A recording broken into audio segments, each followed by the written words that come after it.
ربنا جل وعلا وصف أبواب هذه النار فقال جل وعلا: لها 7 أبواب لكل باب منهم جزء مقسوم.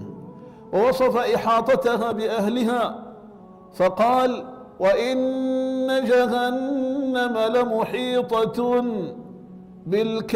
بالكافرين. ووصف أرضها وسماءها فقال: لهم من جهنم مهاد ومن فوقهم غواش.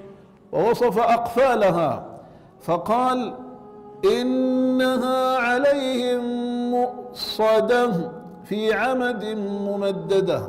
ووصف ثياب أهلها فقال: فالذين كفروا قطعت لهم ثياب من نار. ووصف ثيابهم الداخلية السرابيل فقال: سرابيلهم من قطران.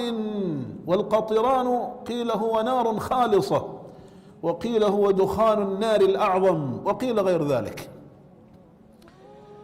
وصف سبحانه وتعالى طعام أهل النار فقال جل وعلا: ليس لهم طعام إلا من ضريع لا يسمن ولا يغني من جوع. وعين نوعا من أنواع هذا الطعام وذكر خصه بالوصف لأنه الأبشع.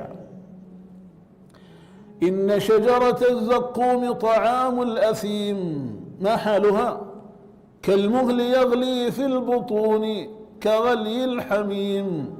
أين موقعها؟ إنها شجرة تخرج في أصل الجحيم. ما وصفها؟